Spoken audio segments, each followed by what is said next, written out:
প্রিয় বন্ধুরা, আসসালামু আলাইকুম। আমি পড়ছিলাম ওয়েস্টার্ন গল্প, নাম বিনাশ। এখন শুরু করছি ১৯তম অংশ। ওদের মানে? ভুরু কোচকালো রানচার। কঠিন হয়ে গেছে মুখ। তুমি নিশ্চয় ওই ছোকরাকে উদ্ধার করতে গিয়ে নিজের প্রাণের ঝুঁকি নেবে না? তোমার মেয়েকে উদ্ধার করতে গিয়েছিল লুস, মনে করিয়ে দিল জন। সিপি রাঞ্চ মালিক বিবেকবান মানুষ, ন্যায্য বিচার করতে অভ্যস্ত। নিজের ভুল অকপটে স্বীকার করবার মতো সাহস তার আছে। এক্ষেত্রেও দেরি হলো না, নিজেকে শুধরে নিল। তুমি ঠিকই বলেছ জন, দুঃখিত, ভুলে গিয়েছিলাম।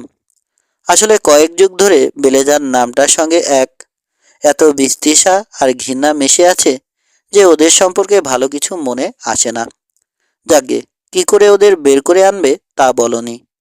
তবে তোমার ভাব দেখে অনুমান করছি একা বেরোনোর পায়তারা করছো। একা, এটা কিন্তু আমি অনুমোদন করব না। পুরো বাড়ি আর আশপাশে নিশ্চয় পাহারা থাকবে। যুক্তি দেখালো জন। এমন পরিস্থিতিতে ইঞ্জিনদের মতো নিঃশব্দে ঢুকে পড়তে হবে। একার কাজ। চিন্তা করো না, ইন্ডিয়ানদের সঙ্গে বড় হয়েছি আমি, জানি কিভাবে নিঃশব্দে চলা যায়। আর আমি এখানে বসে বসে আঙুল চুষবো? গজরানো সুরে বলল রানচান, কণ্ঠে তীব্র অসন্তোষ। ওহো, হবে না। একা গিয়ে হয়তো চরম বিপদেই পড়বে। না জন, আমার সায় নেই তোমার পরিকল্পনায়। আঙুল চুষবে কেন? তোমারও ব্যস্ততার মধ্যে কেটে যাবে। আমি চলে যাওয়ার পরপরই সব ক্রুকে একত্র করবে। ঝামেলার জন্য তৈরি থাকতে বলবে ওদের। নিশ্চিন্তে বিশ্বাস করবার মতো কোনো বন্ধু আছে শহরে? মাথা ঝাঁকালো রানচার। নির্দিষ্ট জায়গায় সমবেত হওয়ার জন্য খবর পাঠাও ওদের কাছে। তবে এমনভাবে ওদেরকে শহর থেকে বেরোতে হবে যাতে কেউ টের না পায় বা সন্দেহ না করে। বিশেষ করে মার্শাল। এ ব্যাপারটা খুবই গুরুত্বপূর্ণ। আমাদের পরিকল্পনার সাফল্য নির্ভর করবে গোপনীয়তার উপর। ভয় বা ভক্তি, যে কারণেই হোক, বহু লোক আছে যারা খবরটা সার্কেল বিতে পৌঁছে দিতে পারে। বুঝেছ তো? মাথা ঝাঁকালো রানচার। একটু আগের অসন্তোষ ভুলে গেছে। চোখে উজ্জ্বল চাহনি, রোমাঞ্চ ও উত্তেজনার আনন্দে চকচক করছে এখন। লড়াইয়ের আঁচ পেয়েছে লড়াকু মানুষটা। সবাই যখন জড়ো হবে, ওদের নিয়ে সার্কেল বিতে যাবে। ঝোপঝাড় বা গাছের আড়ালে অবস্থান নিয়ে সংকেত পাওয়ার অপেক্ষায় থাকতে হবে। সংকেতটা হবে অ্যাপাচিদের রণহুঙ্কার, পরপর দুবার। এর অর্থ হবে বাড়ি থেকে বেরিয়ে নিরাপদ দূরত্বে চলে এসেছি আমরা, এবং তখন আবর্জনা পরিষ্কারের কাজটা শুরু করতে পারবে তুমি। জানি না কখন ওদেরকে মুক্ত করে বেরিয়ে আসতে পারবো, তবে অনুমান করছি ভোর নাগাদ হয়তো সংকেত শুনতে পাবে। ততক্ষণ পর্যন্ত যে কোনো মূল্যে ছেলেদের আটকে রাখতে হবে। কোনো ক্রমে সংকেত পাওয়ার আগে অ্যাকশনে যাওয়া যাবে না। সময়ের আগেই যদি গোলাগুলি শুরু করো, মনে রেখো তার মাসুল গুনতে হবে আমাদের। স্মিথ হাসল রানচার। এ নিয়ে ভেবো না। জনকে আশ্বস্ত করল সে। মোক্ষম সময় আসা পর্যন্ত শান্ত সুবোধ বালক হয়ে থাকবে ওরা। এমির প্রতি তোমার চেয়ে কোনো অংশে কম নয় কারো টান। বন্দীদের নিয়ে তুমি ভালোই ভালোই সার্কেল বি রান্স হাউস থেকে বেরিয়ে এলে জনমের শিক্ষা দিয়ে ছাড়ব বেলেজারদের। এবার জড়শুদ্ধ উপড়ে ফেলব।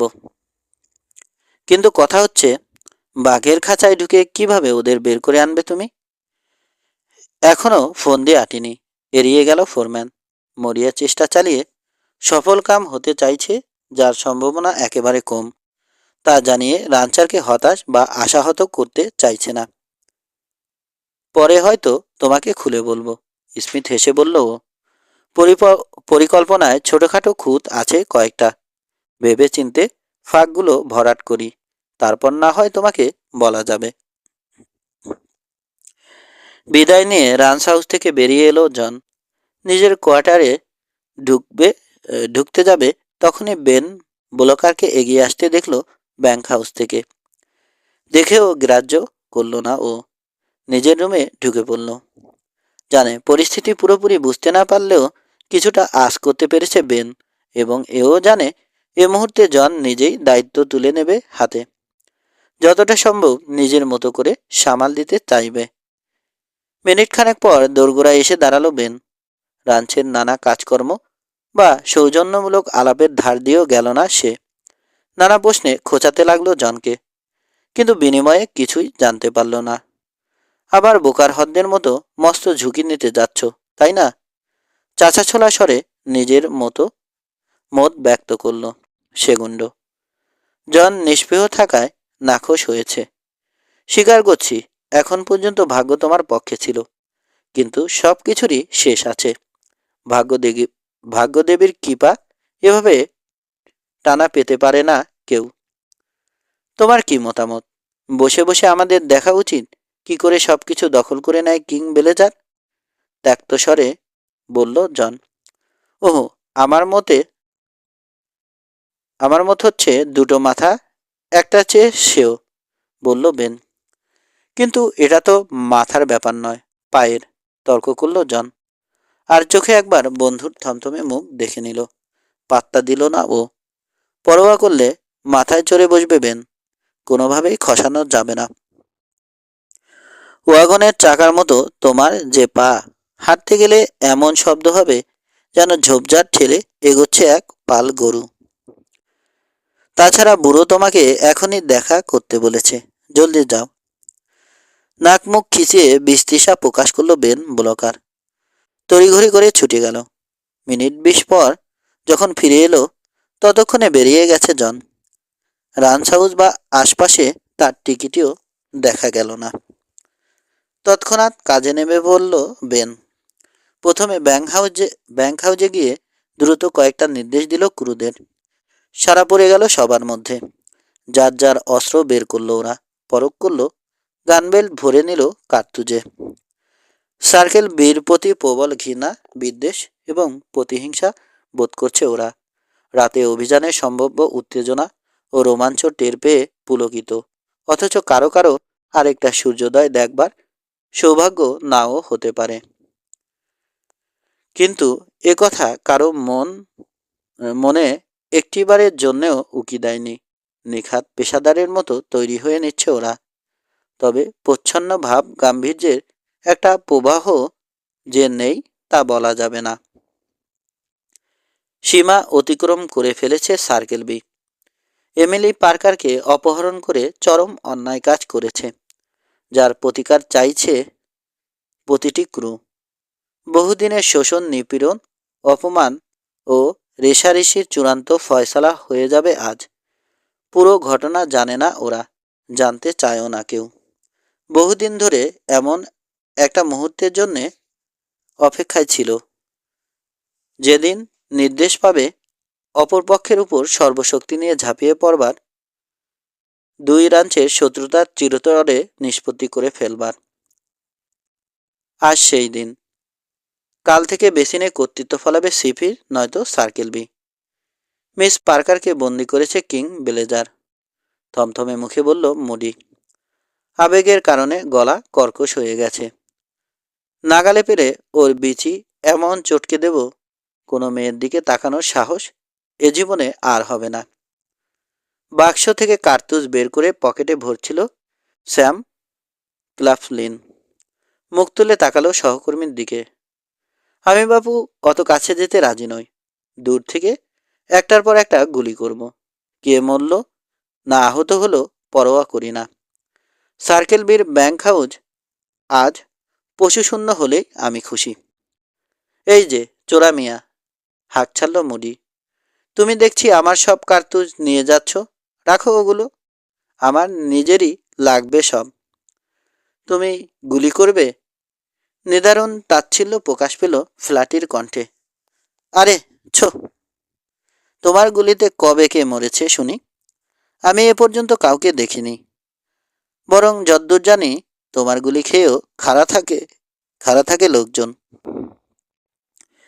স্যাম ক্লাফলিন অর্থাৎ ফ্ল্যাটির সোজাসাপটা কথায় একেবারে মুষড়ে পড়ল মুডি। হতচকিত হয়ে তাকিয়ে থাকলো কয়েক মুহূর্ত।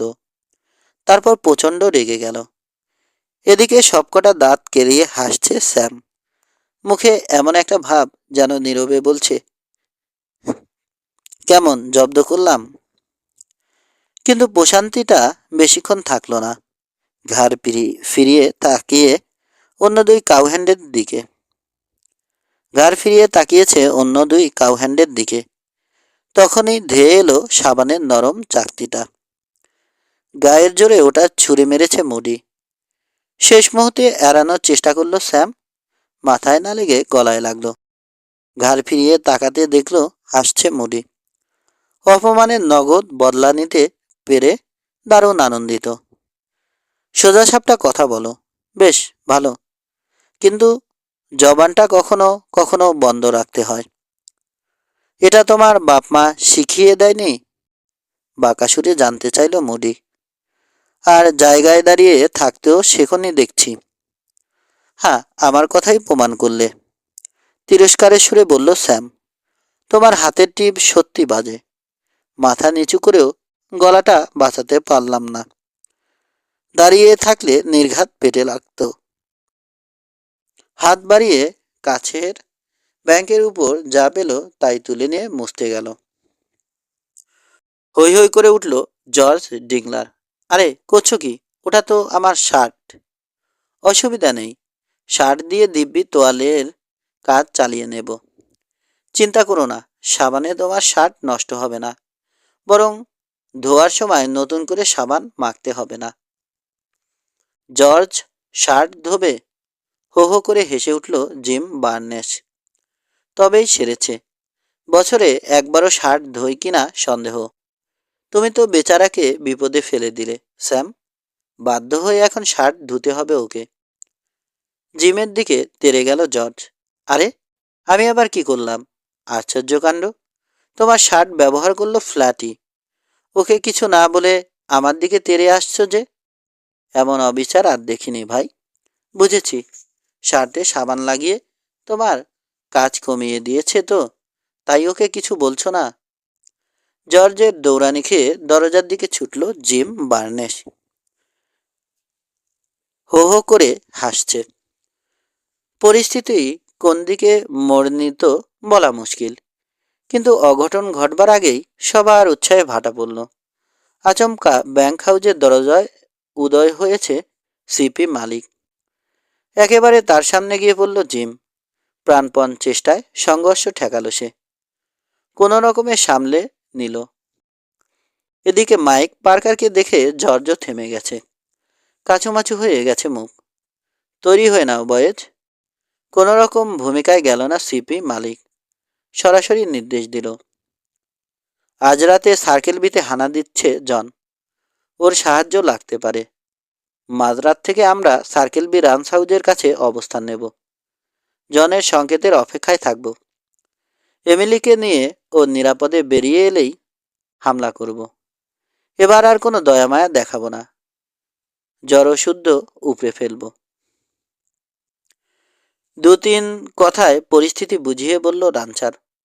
তারপর ঘুরে রান্স হাউজের দিকে চলে গেল। ততক্ষণে একটু আগের খুনসুটি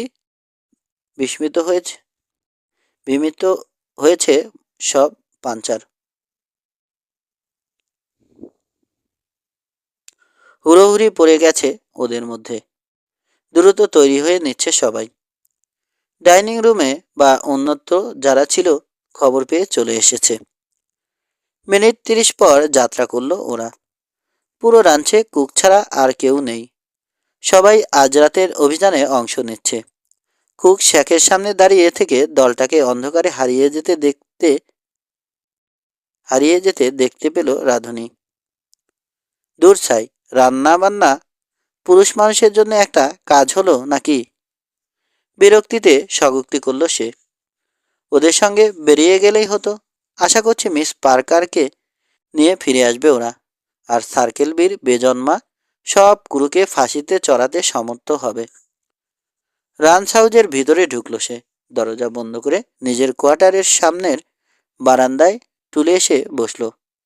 এবার আয়েশ করে সিগার ধরালো। হাঁটুর উপর একটা শটগান শোভা পাচ্ছে।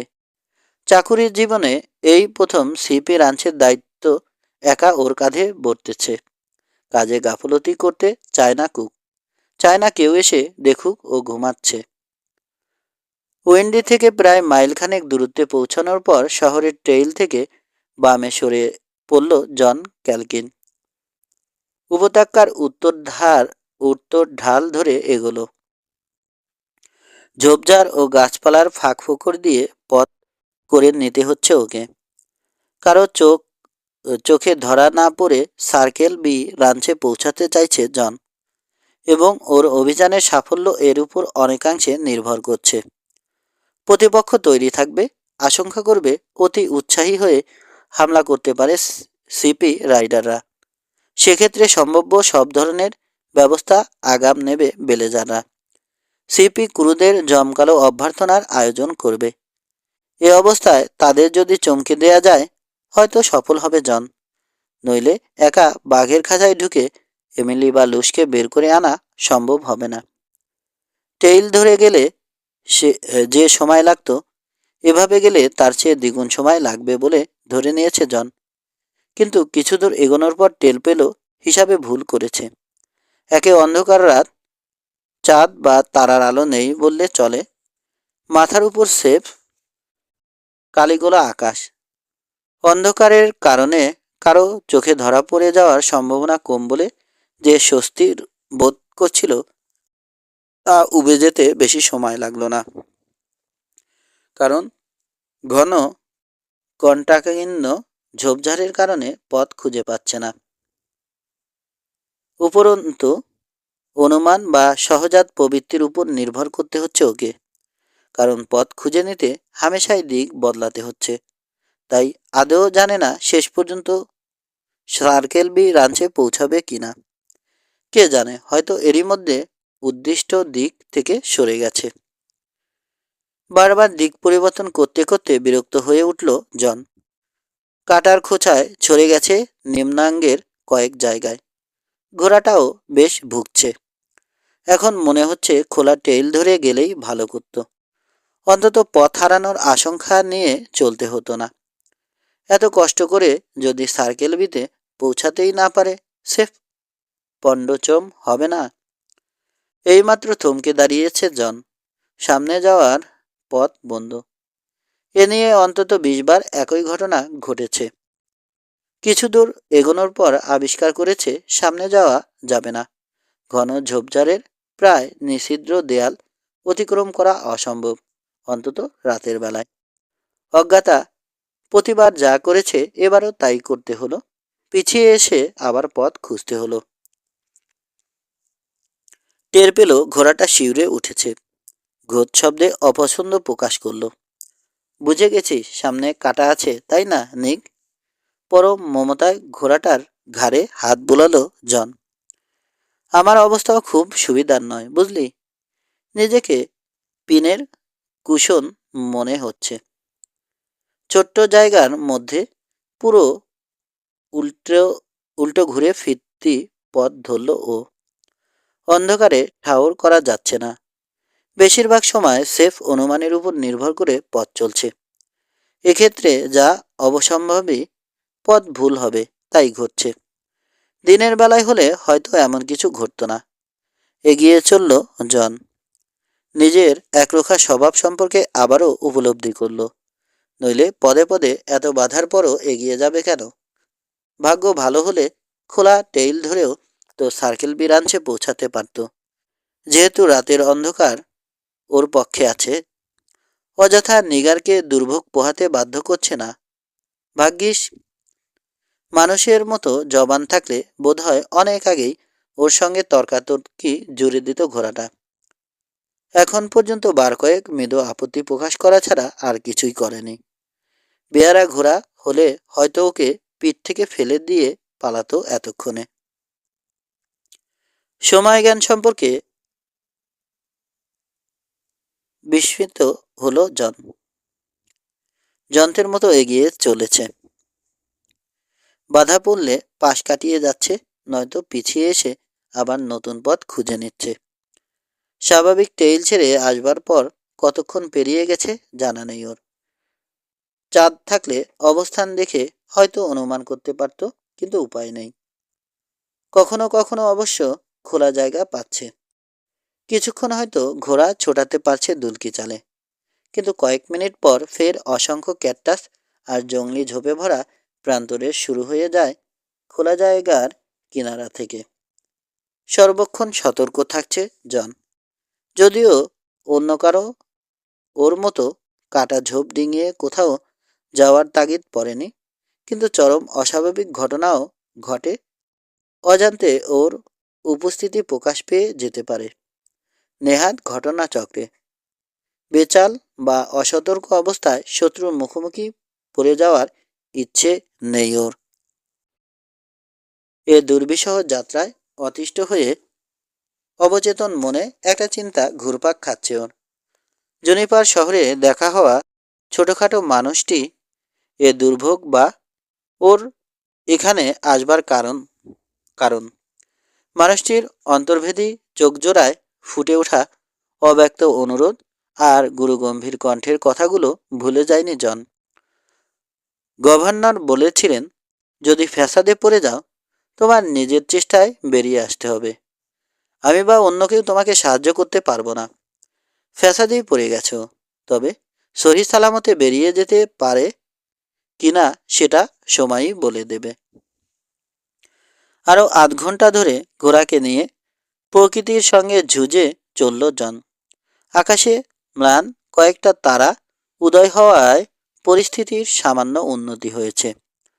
আফসাভাবে দেখতে পাচ্ছে এখন গাছপালার ফাঁকে প্রায় হামলে পড়া গাঢ় কালো ও প্রকাণ্ড অবয়ব দেখে জন অনুমান করল উপত্যকার শেষ প্রান্তে পৌঁছে গেছে।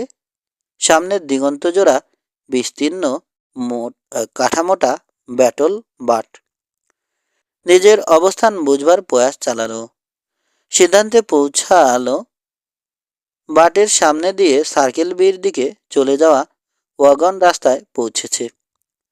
এ রাস্তা ব্যবহার করা যাবে না, নির্ঘাত নজর রাখছে সার্কেল বি রাইডাররা। ঘাসে ভরা নিচু এক জমিতে ঘোড়াকে পিকেট করে গুল্ম ভরা ঢাল ধরে উঠতে শুরু করলো জন।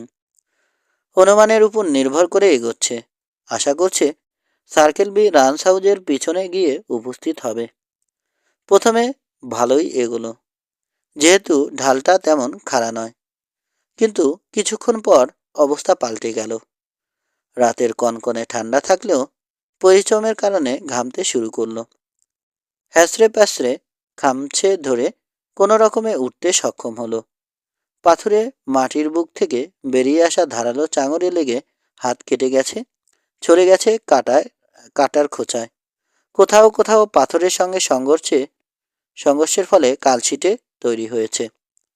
আবছা অন্ধকারে ঠিকমতো ঠাওর করতে পারছে না, তাই অনুমানের উপর নির্ভর করতে গিয়ে যত ভোগান্তি সইতে হচ্ছে।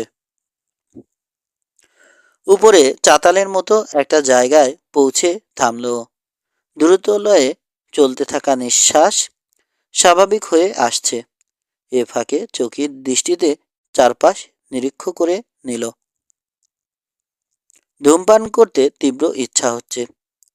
এখন একটা সিগারেট খাওয়ার বিনিময়ে 1 মাসের বেতন খরচ করতেও আপত্তি নেই আমার, বিড়বিড় করে স্বগোক্তি করল ও। ক্লান্তির কারণে নির্জীব লাগছে শরীর, বিশেষ করে হাত পাগুলো। অতি পরিশ্রমে অসাড় হওয়ার জোগাড় হয়েছে সব পেশি। তবে কিছুক্ষণ বিশ্রাম পেলে সামলে নেবে। সময় সম্পর্কে ধারণা নেই ওর, তবে অনুমান করছে মাঝরাত পেরিয়ে গেছে। ক্রুদের নিয়ে এতক্ষণে নিশ্চয় কাছাকাছি চলে এসেছে মাইক পার্কার। চাপ চাপ ব্যথা অনুভূত হচ্ছে 2 পায়ের পেশিতে। ওগুলো মেলে দিতে গিয়ে শিরশিরে ব্যথা অনুভব করল। অজান্তে গুঙিয়ে উঠল জন। ধেৎ, এখানে বসে থাকলে কাজের কাজ কিছু হবে না, এগিয়ে যেতে হবে। আবারও কিছুক্ষণের জন্যে চার হাত পায়ে অক্লান্ত পরিশ্রমের পর খাটো পাইনে ভরা এক পাহাড়ি ঢালে এসে পৌঁছালো জন। নিচু ঢালের কারণে এখান থেকে ওঠা সহজ হলো। তাছাড়া পাইনের শঙ্কু ঘন হয়ে পড়েছে মাটির উপর। কার্পেটের মতো স্তর তৈরি করেছে বলে হাঁটতে সুবিধা হচ্ছে। এক গাছ থেকে আরেক গাছের আড়ালে আড়ালে এগিয়ে চলল জন। কান খাড়া রেখেছে, বিপদের জন্যে তৈরি। ধারণা করেছে গন্তব্যের কাছাকাছি চলে এসেছে, যে কোনো মুহূর্তে হয়তো ঢালের চূড়ায় পৌঁছে যাবে। ঠিক চূড়ার উপর সার্কেল বি রাঞ্চ হাউস। গাছপালার ফাঁকে দূরে হলদেটে ম্লান আলোর উপস্থিতি ওকে জানান দিল গন্তব্যে পৌঁছে গেছে। দীর্ঘক্ষণ গাছের ছায়ায় ঠায় দাঁড়িয়ে থাকলো। তীক্ষ্ণ দৃষ্টি বুলালো চারপাশে, প্রতিটি ছায়া খুঁটিয়ে দেখে নিচ্ছে। কানও খাড়া, জানে নিজে যেমন ছায়ার সুবিধা নিচ্ছে, তেমনি সার্কেল বির রাইডাররা বা পাহারাদাররাও গাঢ় ছায়ার সুবিধা নেবে। মিনিট খানেক পর ধোঁয়ার ক্ষীণ গন্ধ পেল, তামাকের ধোঁয়া। ধারে কাছে কেউ সিগারেট ফুঁকছে। ক্ষীণ বাতাস দক্ষিণ দিক থেকে বইছে, তার মানে সিগারেট খোর সামনেই রয়েছে। বসে পড়ল ও, তারপর উপর হয়ে শুয়ে পড়ল। সতর্কতার সঙ্গে হামাগুড়ি দিয়ে এগোতে শুরু করল। প্রতি ইঞ্চি এগোনোর আগে সামনের জমি পরখ করে নিচ্ছে। শুকনো একটা পাতা বা ডাল শরীরের নিচে পড়ে তৈরি হওয়া সামান্য শব্দেই ওর যত পরিশ্রম বিফলে চলে যেতে পারে। 10 গজ এগোনোর পর ধূমপাইকে দেখতে পেল। গাছের গুড়ির সঙ্গে গা মিশিয়ে গোড়ালির উপর ভর দিয়ে বসেছে সে। লম্বা ও সরু কাঠি সদৃশ্য একটা জিনিস, 2 হাঁটুর উপর কাঠামো, দেখে বোঝা যাচ্ছে রাইফেল। অসন্তোষে গজগজ করল লোকটা। স্পষ্ট শুনতে পেল জন। ধেত্তেরি, এটা কোনো কাজ হলো? ঠান্ডায় জমাট বাঁধে পাঠিয়েছে আমাকে। আচ্ছা, এত ভয় পাওয়ার কি আছে? কি ভীমরতিতে যে পেয়েছে কিংকে। সিপিকে কবজা করা হয়ে গেছে যখন, আর উইন্ডির খরগোশগুলোরও মুরদ নেই। এত সতর্কতার প্রয়োজন তো দেখি না। বাবু, নিজে নাকে তেল দিয়ে ঘুমাচ্ছ আরামদায়ক বিছানায়, আর আমরা ঠান্ডায় জমে যাচ্ছি। উত্তর এলো না। তার মানে একা একা বিষোদ্গার করছে বেটা। নিঃশব্দে হাসল জন। অতি সন্তর্পণে এগোলো আবার। লোকরা 2 হাতের মধ্যে পৌঁছে উঠে দাঁড়ালো। আলগোসে একটা পিস্তল বের করলো হোলস্টার থেকে। এখন পর্যন্ত ওর উপস্থিতি টের পায়নি অসতর্ক গার্ড। সিগারেট বোধহয় শেষের পথে, ঘন ঘন টান দিচ্ছে। ঝটিতে 2 কদম ফেলে গার্ডের মাথার উপর চলে এলো জন। পিস্তলের ব্যারেল লোকটার চাঁদির উপর নামিয়ে আনলো। অস্ফুট ক্ষীণস্বরে গুঙিয়ে উঠল গার্ড। কিংবা বিস্ময়সূচক একটা শব্দ বের হলো মুখ দিয়ে। তারপর হেলে পড়ল ঘেঁষো জমির উপর। টেনে অজ্ঞান লোকটাকে আরো গাঢ় ছায়া আছে এমন এক জায়গায় নিয়ে এলো। গলা থেকে নেকার চিপ খুলে মুখে ঢুকিয়ে দিল। এবার কোমর থেকে বেল্ট খুলে পিসমোড়া করে বেঁধে ফেলল তাকে। ব্যাস, নিশ্চিন্ত। একে নিয়ে চিন্তা করতে হবে না। গাছগাছালির আড়াল ব্যবহার করে এবার রাঞ্চ হাউজের দিকে এগোলো। জমকালো দেখাচ্ছে আলিশান বাড়ির কাঠামো। জন দেখল একপাশে চলে এসেছে, ঠিক পিছনে নয়। তবে এ নিয়ে ভাবল না। বাড়ি থেকে 50 গজ দূরে রেইল টপকে ঢুকে পড়ল বাড়ির সীমানায়। তারপর নিঃশব্দে হেঁটে আলোকিত একটা জানালার কাছে পৌঁছালো। চারপাশে আরও একবার সতর্ক দৃষ্টি চালিয়ে নিল জন। তারপর মাথা সামান্য উঁচু করে জানালা দিয়ে ভিতরে উকি দিল। এক পলকের দৃষ্টিতে জানা হয়ে গেল এটা কিং বেলেজারের লিভিং রুম। ভিতরে একাই আছে সে। টেবিলের উপর সবুট পা তুলে দিয়ে বসে আছে আরামদায়ক চেয়ারে, হাতে হুইস্কির গ্লাস। টেবিলে একটা আধা খালি বোতল। বোধহয় চোখ লেগে এসেছে তার। গানবেল খুলে ফেলেছে। কয়েক ফুট দূরে পাশের চেয়ারে ব্যাক রেস্টের সঙ্গে ঝুলছে। ব্যাপারটা দেখে স্বস্তির হাসি ফুটল জনের মুখে। ভাগ্যটা দেখছি আমার পক্ষে আছে, মনে মনে স্বগুক্তি করল। তারপর পা টিপে টিপে বাড়ির মূল দরজার দিকে পা বাড়ালো। বারান্দা হয়ে পৌঁছেও গেল। ভয় হচ্ছিল এই বুঝি কেউ চ্যালেঞ্জ করবে কিংবা গুলি করে বসবে, কিন্তু তেমন কিছু ঘটল না। প্রকাণ্ড দরজার সামনে দাঁড়িয়ে পাল্লায় আস্তে করে ঠেলা দিল ও। সরে গেল কবাট। দুই পাল্লার মাঝখানে সরু ফাঁক দেখা দিল। ভাগ্য আবারও সাহায্য করেছে ওকে। মূল দরজা যখন খোলাই আছে, ভিতরে ঢুকতে কোনো ঝামেলা পোহাতে হবে না। 23। মাথার উপর হাত তোলো ব্লেজার, নিচু স্বরে নির্দেশ দিল জন। কর্কশ স্বরের নির্দেশটা যেন ঝিমাতে থাকা মানুষটার গায়ে ঠান্ডা পানি ঢেলে দিয়েছে। অবিশ্বাস ভরা চোখে দেখল সে জন ক্যালকিনকে। মাত্রই ঘরে প্রবেশ করেছে। পদশব্দে ঝিমুনি ছুটে গিয়েছিল কিং ব্লেজারের। গাড়ি ফিরিয়ে তাকিয়েছে। হাতে তখনও গ্লাসটা রয়ে গেছে। ভেবেছিল সেন বা কোনো ক্রু এসেছে, কিন্তু এমন চমকে গেছে যেন জম উপস্থিত হয়েছে। পাথরের নির্লিপ্ত জনের মুখ, অবিচল হাতে একটা পিস্তল, নগ্ন ভয়ঙ্কর নল তাকিয়ে আছে ওর দিকে। সবচেয়ে অনাকাঙ্ক্ষিত লোকটি ঢুকে পড়েছে ওর বাড়িতে। পৃথিবীতে আর কোনো মানুষকে এত ঘৃণা করে না যতটা করে একে। আর চোখে দুহাত দূরে চেয়ারে ব্যাক রেস্টের সঙ্গে ঝুলিয়ে রাখা পিস্তলের দিকে দৃষ্টি চালালো কিং। কিন্তু প্রায় একই মুহূর্তে ক্যালকিনের হাতের পিস্তলের মাজল সামান্য নিচু, অর্থাৎ ওর বুক বরাবর হলো। বুড়ো আঙুল চালিয়ে হ্যামার পিছনে ঠেলে দিল অনাহুত প্রবেশকারী। দেখে আর দ্বিধা করল না কিং। মাথার উপর হাত তুলল। ভালোই হলো, বেচাল করনি, মেদস্বরে বলল জন। মুখের কাঠিন্য কমে গেছে। নরক থেকে সেফ 1 সেকেন্ড দূরত্বে ছিলে। কিং জানে ধাপ্পা দিচ্ছে না সিপি ফোরম্যান, বরং প্রয়োজন পড়া মাত্র নির্দ্বিধায় গুলি করবে। আপাতত হাস্যোজ্জ্বল মুখ, আমোদের চাহনি, আলছেমে ভরা কণ্ঠ, আর গা ছাড়া ভাবের আড়ালে আসলে রয়েছে ঠান্ডা মাথার দুর্ধর্ষ এক খুনি। পলকে যে চরম নিষ্ঠুর ও পেশাদার হয়ে উঠতে পারে, এমন বেপরোয়া মানুষ আর দেখেনি কিং। অজান্তে মেরুদণ্ডে শীতল একটা অনুভূতি বয়ে গেল, কিন্তু গ্রাহ্য করল না কিং। বরং গায়ের জোরে যেমন সবকিছু পেতে চায়, এখানেও নিজের অনুভূতিকে তোয়াক্কা না করে দূরে সরিয়ে দিতে চাইল। ফিরে পেল নিজের দুঃসাহসী রূপটি, কিন্তু মনে মনে ক্রুদের 14 গোষ্ঠী উদ্ধার করছে। বেটা কিভাবে ওদের ফাঁকি দিয়ে রাঞ্চ হাউজে ঢুকে পড়েছে কে জানে। শুধু কি ঢুকেছে, বরং ওকে কায়দা মতো একেবারে নিরস্ত্র অবস্থায় পেয়ে গেছে। ফের অস্ত্রের দিকে চলে গেল কিংয়ের দৃষ্টি।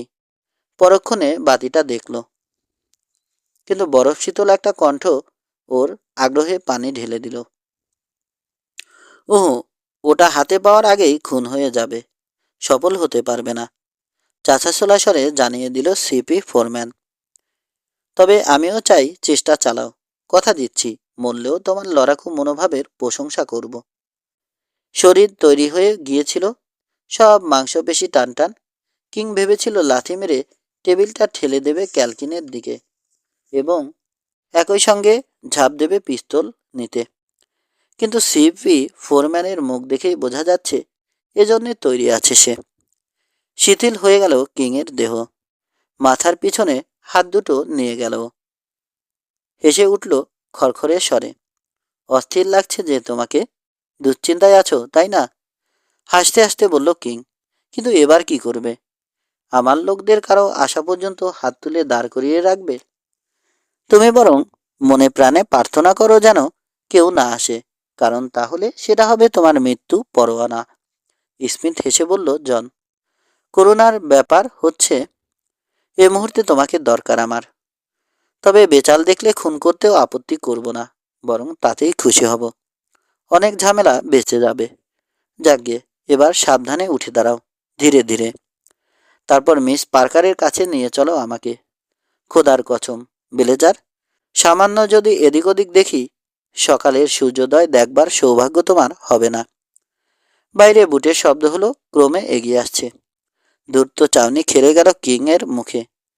পরক্ষণে পিস্তলে জনের আঙুলের চাপ বাড়তে দেখে অসহায় ভঙ্গিতে একটা কাঁধ উচালো। খেয়াল করলো আধখোলা দরজার পিছনে চলে গেছে ক্যালকিন। প্রায় নিঃশব্দে ব্যাটাকে তাড়িয়ে দাও। হিসিয়ে উঠল জনের কণ্ঠ। নিষ্কম্প হাতে পিস্তল ধরে রেখেছে সার্কেল বি বসের বুক বরাবর। কোনো সমস্যা নেই তো বস? জানতে চাইল একটা কণ্ঠ। ভাগো এখান থেকে, খেকিয়ে উঠল কিং। ক্রুদের সঙ্গে এমন আচরণ করে সে কখনো কখনো। মোটেই অস্বাভাবিক নয় এটা। দ্রুত পায়ে চলে গেল ক্রু।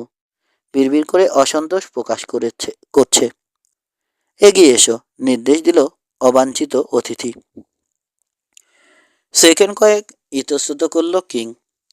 মরিয়ার চেষ্টায় ভাবছে কি করে এ গারাকল থেকে মুক্তি পাওয়া যায়। মাথায় আর কিছু নেই এ মুহূর্তে। টেবিলটা যদি ব্যাটার ঘাড়ের উপর ছুঁড়ে ফেলা যেত, কিন্তু উপায় নেই। সিপি ফোরম্যানকে এভাবে কায়দা করা যাবে না, সে আনামাল। পুরো বাড়িতে সে ছাড়া আর 2 বন্দি এবং নিগ্রো বুড়ি সিন্ডি। সেনার ক্রুরা হয় পাহারায় রয়েছে, নয়তো ব্যাংক হাউজে বিশ্রাম নিচ্ছে। ওদের কাউকে ডাকতে গেলে কিংবা কোনো রকম সংকেত দিতে গেলে সেফ মরণ ডেকে আনা হবে। পাথুরের নির্লিপ্ত মুখের হুইটির খুনের সঙ্গে যে অমন চালাকি করা যাবে না, সেটা হাড়ে হাড়ে টের পাচ্ছে। এমন নয় যে ভয় পেয়েছে, বরং এমনকি ক্যালকিনও ওকে ভীতু বলতে পারবে না। কিন্তু বেশি দুঃসাহস দেখিয়ে অনর্থক মৃত্যু ডেকে আনবার মধ্যে কোনো গৌরব নেই। ও মরে গেলে কার কী লাভ হবে? না নিজের, না সেনের বা সার্কেল বীর কারো। অজ্ঞাতা মাথা ঝাঁকিয়ে পা বাড়ালো কিং। ক্রুরা যেহেতু প্রতিটি পথে নজর রাখছে, আশা করা যায় এখানে ঢুকতে সক্ষম হলেও বহাল তবিয়তে বেরোতে পারবে না ক্যালকিন। বিশেষ করে সঙ্গে এমিলি পার্কারকে নিয়ে সেটা অসম্ভব হবে। বরং আপাতত তাল মিলিয়ে যাওয়া উচিত। ব্যাটা হিসেবে সামান্য ভুল করেছে। রাঞ্চ হাউস থেকে বেরিয়ে যাওয়ার পর করিডোরে বেরিয়ে এলো কিং। টের পেল পাজরের সঙ্গে পিস্তল চেপে ধরেছে ক্যালকিন। দোতলায় উঠে এলো। উদ্দিষ্ট দরজার সামনে এসে পকেট থেকে চাবি বের করে তালা খুলল। বাইরে তখন ভোরের আলো ফুটে উঠছে। ম্লান ও আবছা আলোয় রুমের ভিতরে এমিলি পার্কারকে দেখা গেল। খাটের শিওরের কাছে ব্যাক রেস্টের সঙ্গে হেলান দিয়ে বসেছে বিছানায়। কাঁধের উপর ঝুলে পড়েছিল মাথা, সম্ভবত ঘুমিয়ে পড়েছিল। দরজা খুলবার শব্দে চমকে ফিরে তাকালো। সার্কেল বি মালিককে দেখে চোখে নিখাদ আতঙ্ক ফুটে উঠল। পরপরই ভিতরে পা রাখল জন। আর দুশ্চিন্তা করতে হবে না মিস পার্কার। মেয়েটিকে আশ্বস্ত করল। মত বদলেছে মিস্টার বেলেজার, তোমাকে সাহায্য করতে এসেছে। মেয়েটির হাত পিছমোড়া করে বাঁধা দেখতে পেয়ে কঠিন হয়ে গেল ওর চাহনি। ওর বাঁধন খুলে দাও, নির্দেশ দিল জন। যমদূত কাছে চলে এসেছে, স্পষ্ট টের পেল কিং বেলেজার। জন ক্যালকিনের কণ্ঠে মৃত্যুর ঘোষণা বুঝতে একটুও ভুল হলো না তার। বিনা তর্কে সঙ্গে সঙ্গে নির্দেশটা তামিল করল। এবার চলো, তোমার ভাইকে মুক্ত করব, নতুন নির্দেশ দিল জন। লুসের কথা বলছি। তীব্র বিদ্বেষ আর আক্রোশ প্রকাশ পেল কিং বেলেজারের কণ্ঠে। ওই বেজন্মা ভীতুটাকে আমার ভাই বলো না। ঘৃণা প্রকাশ পেল তার কণ্ঠে। ওকে নিয়ে যাবে তো নাও, আমার কোনো অসুবিধা নেই। বাতিল একটা দড়ির সমানও দাম নেই ওর আমার কাছে। পাশের কামরায় পাওয়া গেল অন্য বন্দিকে। লুসের হাত পা দুটো বাঁধা। লুসকে মুক্ত করে দেওয়ার পর যুদ্ধাংদেহী চেহারা নিয়ে জনের মুখোমুখি হলো কিং। এবার কোন পণ্যটা সারতে হবে? ক্রুব্ধ স্বরে জানতে চাইল সে। আমার ক্রুদের নির্দেশ দেওয়া আছে কিছু জিজ্ঞেস করবার আগে যেন গুলি করে। তুমি বরং দোয়া করো ওরা যেন আমাদের খুঁজে না পায়, অবিচল কণ্ঠে বলল জন। কিং বেলেজারের হম্বিতম্বির তোয়াক্কা করছে না। কারণ ওরা যদি তোমাকে দেখতে নাও পায়, আমি ঠিকই পাবো। পিছন দরজা দিয়ে বেরোবো আমরা। হোলস্টার থেকে অন্য পিস্তলটা বের করে লুসের হাতে ধরিয়ে দিল। হঠাৎ যদি গোলমাল শুরু হয়, মিস পার্কারকে নিয়ে ঝোপের দিকে খিঁচে দৌড় দেবে। এ বাড়ি থেকে যত দূরে সম্ভব চলে যাবে। অন্য কোনো ব্যাপারে মাথা ঘামিও না। সূর্যের জন্যে ধূসর বিছানা তৈরি করছে পূব আকাশ। কে জানে সম্পূর্ণ ভিন্ন একটা দিনের জন্ম দিচ্ছে কিনা। উপত্যকায় এখনো চাপচাপ অন্ধকার। ব্যাটল বাটের গাঢ় অবয়ব জমকালো ও গাঢ় দেখাচ্ছে। বাড়ি থেকে বেরিয়ে খোলা জায়গা ধরে এগোলো ওরা। যতটা সম্ভব নিঃশব্দে চলছে। আচমকা গুলি খাওয়ার আশঙ্কা বা সম্ভাবনা রয়েছে, কিন্তু ব্যাপারটা ভুলতে চাইছে জন। দ্রুত পা চালাচ্ছে। খোলা জায়গা পেরিয়ে এলো নিরাপদে। কোনো অঘটন ঘটল না। ঝোপঝাড়ের কাছে পৌঁছেছে, তখনই ভাগ্য মুখ ফিরিয়ে নিল ওদের দিক থেকে। চারপাশে তীক্ষ্ণ দৃষ্টি রাখতে হচ্ছে, সেই সঙ্গে কিং বেলেজারকেও চোখে চোখে রাখছে জন। তাই কোথায় পা পড়ল টের পেতে দেরি হয়ে গেল। একটা আলগা পাথরে পড়ল বুট। ওর ওজনের চাপে পিছলে গেল পাথরটা। ফলশ্রুতিতে ভারসাম্য হারিয়ে ফেলল জন। টের পেল হুমড়ি খেয়ে পড়ে যাচ্ছে। সুযোগের সদ্ব্যবহার করতে একটুও দেরি করল না বেলেজার। চকিতে জনের পাশে চলে এলো সে। থাবা দিয়ে ধরল পিস্তল ধরা হাত। তারপর চেঁচিয়ে ক্রুদের ডাকতে শুরু করল। লুস, এমিলিকে নিয়ে সরে দাও। নিচু তীক্ষ্ণ স্বরে নির্দেশ দিল জন। ছুট দাও। নির্দেশটা পছন্দ না হলেও তামিল করল লুস। খপ করে এমিলির কবজি চেপে ধরে দিল দৌড়। দিক সম্পর্কে কোনো ধারণা নেই, ভূক্ষেপ ও করছে না, কিংবা ফুরসত নেই। বন্দিশালার সঙ্গে যতটা সম্ভব দূরত্ব তৈরি করতে আগ্রহী। পরিমরি করে ঢালের উপর পৌঁছে গেল একেবারে সময় মতো, যখন পিছনে শোরগোল উঠল। তীব্র খিস্তি করছে ক্রুরা, একে অন্যকে নির্দেশ দিচ্ছে আর ছুটে আসছে ঢালের দিকে। যেভাবে ছিল, মালিকের চিৎকার শুনে ব্যাংক হাউস থেকে ছুটে এসেছে। কারো পরনে অন্তর্বাস, কারো ট্রাউজার, কোনো রকমে গায়ে শার্ট চাপিয়েছে। বোতাম লাগানোর সময় পায়নি। তবে প্রত্যেকের হাতে অস্ত্র রয়েছে। এদিকে প্রাণপণ লড়ছে জন ক্যালকিন নিজের জীবনের জন্যে, পলায়নরত দুই বন্দীকে বাড়তি কিছু সময় পাইয়ে দেওয়ার জন্যে। জানে যতক্ষণ কিং বেলেজারকে ব্যস্ত রাখতে পারবে, ততক্ষণ পর্যন্ত লুজদের দিকে মনোযোগ দেবে না সে। আগে জনের বাধা পেরোতে হবে। আমূল বদলে গেছে কিং বেলেজারের মনোভাব। পরিকল্পনা ব্যর্থ হয়ে গেছে। উপরন্তু বেয়ারা এ পাঞ্চার সহ্যের ও বেশি মানসিক যন্ত্রণা ও অপমান উপহার দিয়েছে তাকে। অদম্য আক্রোশ আর প্রতিহিংসা বোধ করছে সে। ফুঁসে উঠল কোণঠাসা বাঘের মতো। হোঁচট খেয়ে পড়ে যাওয়ায় প্রায় অসহায় অবস্থায় পড়ে গেছে জন। কারণ প্রায় সঙ্গে সঙ্গে ওর উপর চড়াও হয়েছে কিং বেলেজার। দুই হাঁটু দিয়ে চাপ দিচ্ছে বুকের উপর, উঠতে দিচ্ছে না। এক হাতে মাটির সঙ্গে ঠেসে ধরেছে জনের পিস্তল ধরা হাত, আর অন্য হাতে জনের টুটি চেপে ধরেছে। রীতিমতো বেকায়দা অবস্থা জনের, এতটাই যে চেঁচিয়ে সংকেতও দিতে পারছে না। নিষ্প্রাণ বাঁচানোই দায় হয়ে গেছে এখন। জন বুঝতে পারছে সার্কেল বি ক্রুরা পৌঁছে যাবে ঘটনাস্থলে, এবং বজ্র আঠুনেতে ষড়যন্ত্র হয়তো ভেঙে যাবে। সাঙ্গ হয়ে যাবে ওর ভবলীলা। সেফ কয়েক মুহূর্তের ব্যাপার। শরীরে তীব্র ঝাঁকুনি তুলে সর্বশক্তি দিয়ে চেষ্টা চালালো। নিজেকে মুক্ত করে নিতে চাইল খুনে বন্ধন থেকে। কিন্তু বেলেজার একে শক্তিশালী মানুষ, তাই সীমাহীন ক্রোধ তার শক্তিকে দ্বিগুণ করে তুলেছে এখন। এদিকে বাতাসের অভাবে হাহাকার করছে জনের ক্ষুধার্ত ফুসফুস। পাঁজরের নিচে তীব্র ব্যথা অনুভূত হচ্ছে। সময় ফুরিয়ে আসছে। বিলক্ষণ টের পেল সিপি ফোরম্যান। বেলেজারের চোখে খুনের চাউনি আর বিদ্রুপাত্মক ভঙ্গিতে বেঁকে যাওয়া ঠোঁট সাক্ষ্য দিচ্ছে ব্যাপারটা সেও টের পেয়েছে। বড়জোর আর কয়েক সেকেন্ড। এবার বাগে পেয়েছি তোমাকে মিস্টার ক্যালকিন, হিসিস করে উঠল বেলেজারের ঘৃণা মিশ্রিত উল্লসিত কণ্ঠ। কাজ সাবার হয়ে যাবে এখনই।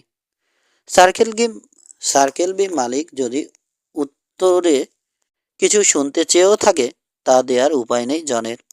কথা বলবে কি, শ্বাসই নিতে পারছে না। তীব্র ব্যথায় প্রায় অসাড় হয়ে গেছে গলা। মুক্ত হাতে সর্বশক্তি দিয়ে ঘুষি হাঁকালো কিংয়ের পেটে। বেকায়দা অবস্থানের কারণে সুবিধা করতে পারল না। জন জানে না আর কতক্ষণ তীব্র চাপ সইতে পারবে ওর পাঁজর। অপ্রাসঙ্গিক হলেও কয়েকদিন আগের একটা ঘটনা মনে পড়ল। প্রায় একই রকম সাঁড়াশি বাঁধনে আটকা পড়েছিল আরেক ব্লেজারের হাতে। ভালুক আটুনিতে ওকে পেয়ে গিয়েছিল কাল। প্রায় খুনই হয়ে গিয়েছিল। জনের মনে পড়ল কি করে ওই বাঁধন থেকে নিজেকে মুক্ত করেছিল। একই পদ্ধতি প্রয়োগ করলো এবারও। শরীর শিথিল করে দিল ও। সামান্য প্রতিরোধও করল না, যেন ভবিতব্য মেনে নিয়েছে। চোখ বুজে ফেলল। মাথা হেলে পড়ল মাটিতে। নেতিয়ে পড়েছে পুরো দেহ। কৌশলটা কাজে দিল। প্রতিদ্বন্দ্বী হাল ছেড়ে দিয়েছে, নিজেরও দম নেয়া দরকার ভেবে সামান্য ঢিল দিল কিং বেলেজার। প্রায় সঙ্গে সঙ্গে দুই বুটের গোড়ালি মাটির সঙ্গে ঠেকিয়ে